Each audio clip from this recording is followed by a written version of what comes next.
c'est la construction d'un centre de recherche qui regroupe le Laboratoire central des ponts et chaussées, l'INRETS, le CETRA et l'Institut de la ville. Le programme se développe sur environ 40 000 m² pour un budget d'environ 80 millions. Tout s'organise sous une grande voûte. Cette grande voûte se développe sur 220 mètres de long et on a réussi à créer cette courbe sans qu'il y ait de surcoût. Le choix du béton s'est imposé sur le plan économique et sur le plan esthétique aussi pour créer ce côté sculptural et monolithique du bâtiment. Tous les bétons sont apparents, c'est à la fois un élément structurel et un élément visible de finition. Le béton finalement, il a été travaillé de façon un peu artisanale dans les choix qu'on a fait sur les calpinages, sur la couleur du béton, etc. Tout ça, ça a été assez empirique. Mais en même temps, derrière, il y a eu un énorme travail technique pour arriver à créer cette unité de la dalle. Les contraintes qui ont été appliquées à cet espace sont de très très haut niveau d'exigence.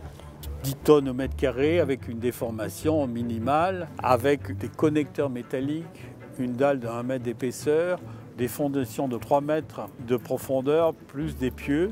Voilà, tout ça donne à cette dalle une rigidité extrêmement importante. Ce jardin, c'est un élément d'agrément, il est visible de partout, c'est un lieu où on peut aller se promener. Mais c'est aussi comme un régulateur du bâtiment sur tout ce qui est eau de pluie et récupération de cette eau de pluie.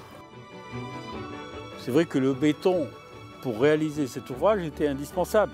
Voilà, c'est un élément qui est donc l'image de marque même de ce centre de recherche.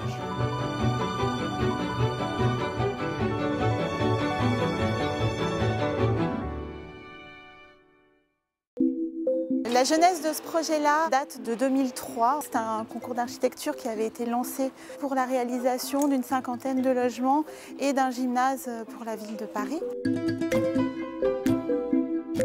Lorsque la question nous a été posée, nous nous sommes dit nous faisons des logements, nous faisons un gymnase, il faut qu'on occupe cette toiture de gymnase par un jardin.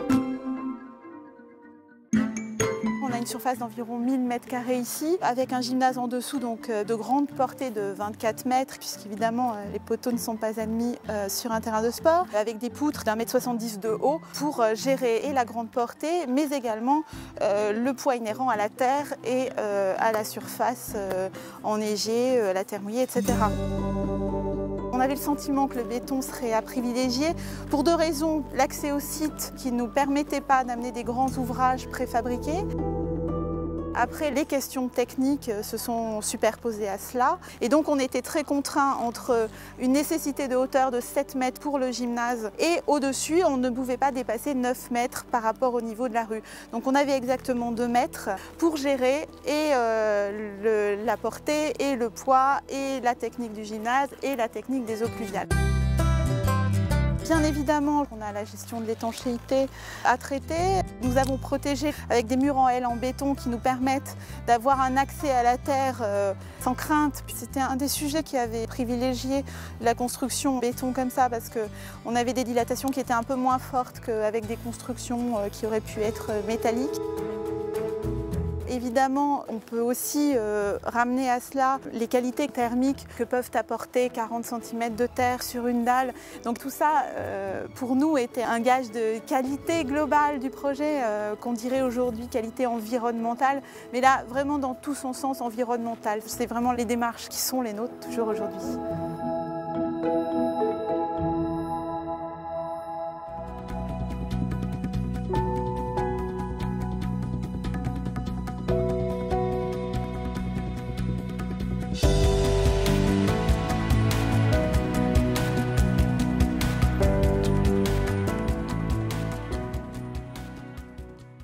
Les toitures terrasses sont une mode d'architecture qui se développe. C'est vraiment un souhait de nos clients.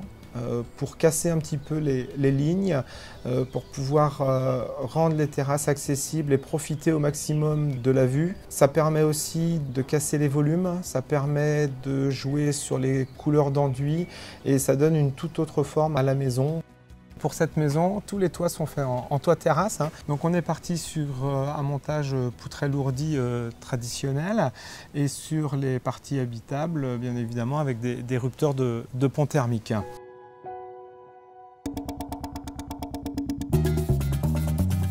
Nous sommes sur une maison architecturée. On a une mixité entre les toits pentus et les toits terrasses sur cette villa.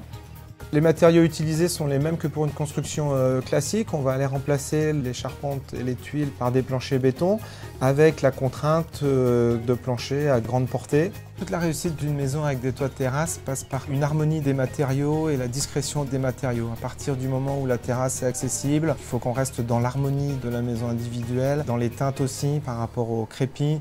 On est vraiment dans la recherche architecturale avec les toits terrasses.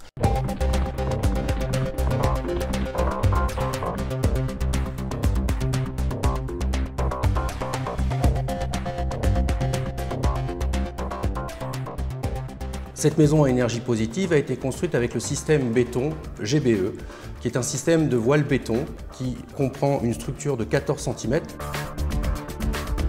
On a le mur et le plafond qui sont coulés dans un seul et même ensemble de béton blanc autoplaçant, qui nous permet d'avoir une finition de béton brut, mais qui n'appelle pas d'autres finitions comme la peinture ou des choses comme ça.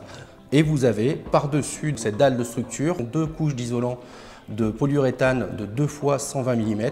Donc on a 240 mm d'isolant sur lequel nous sommes venus rajouter donc notre étanchéité et notre toiture végétalisée. La toiture terrasse nous permet, sans mettre à mal la structure, d'augmenter la superficie et de permettre à nos clients soit d'agrandir leur construction, soit d'agrandir leurs extérieurs par un toit végétalisé ou par une toiture terrasse accessible.